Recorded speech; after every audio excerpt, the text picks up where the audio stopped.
All right, what's up? Thanks everybody for tuning in. Really grateful that you're watching this video, getting to learn how to do ketosis. And I'm assuming you're either just getting started for the keto diet or you've recently started and you want to pick up a few tips. So this is going to be a simple breakdown of what I wish I would have known when I started. And I started keto about 3 years ago. Been doing it a little bit on and off and trying hybrids as well. So let's just jump into it.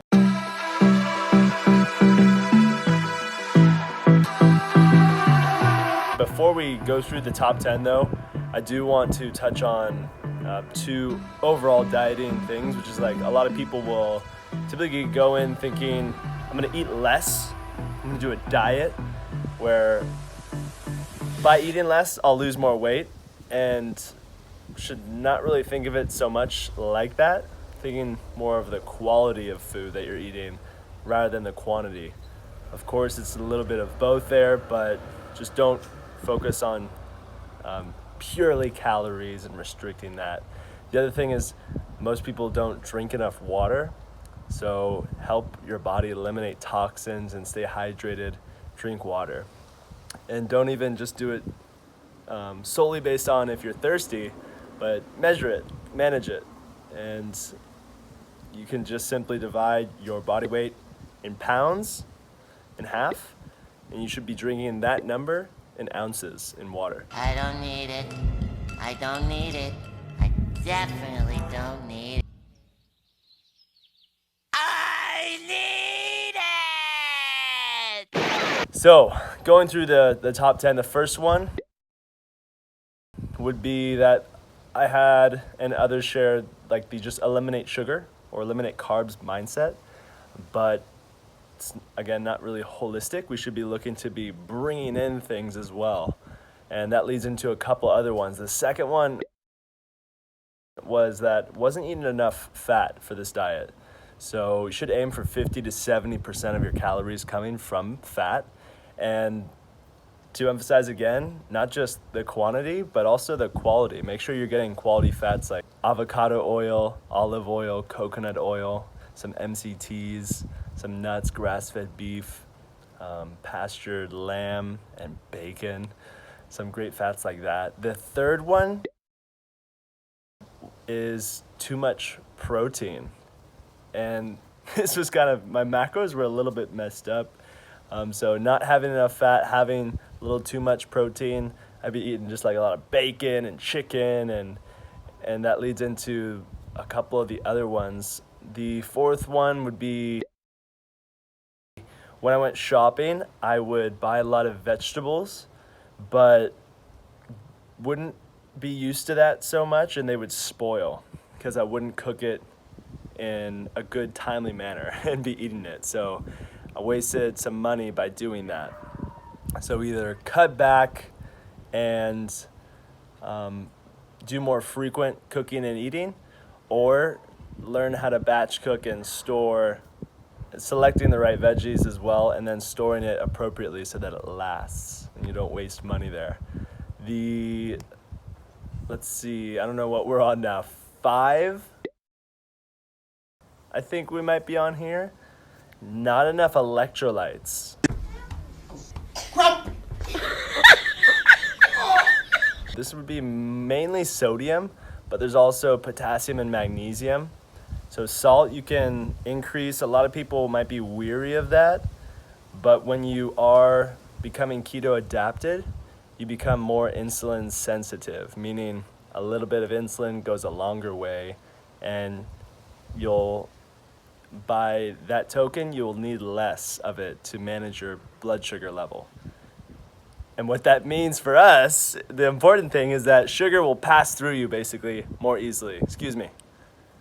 What that means for us is that salt will pass through us more easily so that you can actually eat more, and you should eat more so your body still maintains a good amount of those electrolytes. And then magnesium, I like supplementing in the evening time right before bed with a little natural calm. And potassium, you can find certain dark leafy greens like spinach to help boost that up for you. Number 6 would be wasn't eating enough vegetables.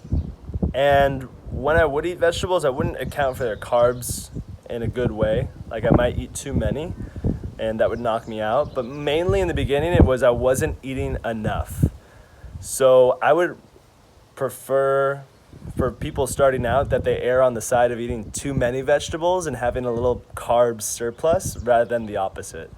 That would be my advice to you guys.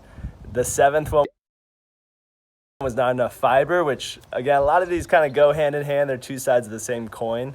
If you're not eating enough vegetables, you're definitely going to be lacking in that fiber.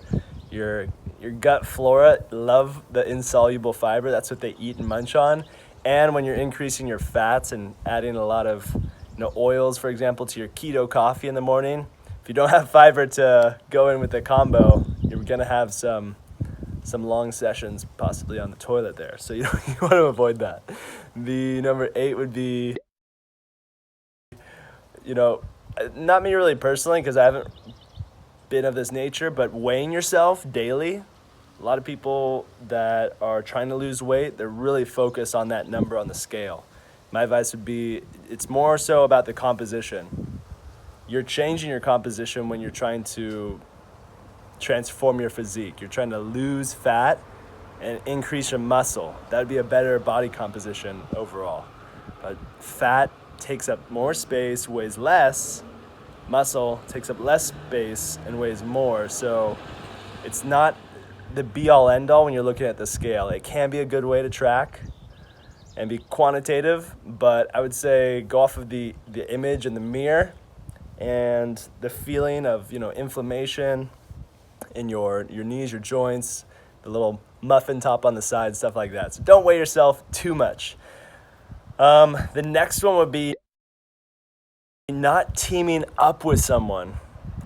It's more difficult to stay disciplined and have that momentum preserved over a longer period of time if you don't have a teammate.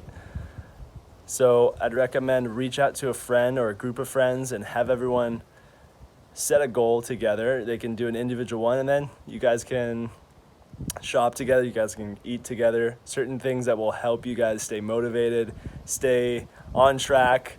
And then don't be afraid to do a cheat day too. We can throw that one in as a little extra fluff there. The next one would be not measuring, and this would be both on the food macros. I believe it's a great idea for the first several days, if not like first 2 weeks, to just weigh and measure out or eyeball your food. You can do this by looking at the back and the serving size and plug it into MyFitnessPal. I believe that's the Under Armour app. They've got a great extensive library of all the different items in there. So for example, I could just look up Trader Joe's eggs, organic. You can even scan the barcode on some items and it'll pull it up. The great thing about that is that you don't need to do it indefinitely, but once you do it enough times in the beginning, you start to get a feel for the actual macro ratio, the pie, if you will. Like, are you actually eating 50% fat, 20% protein?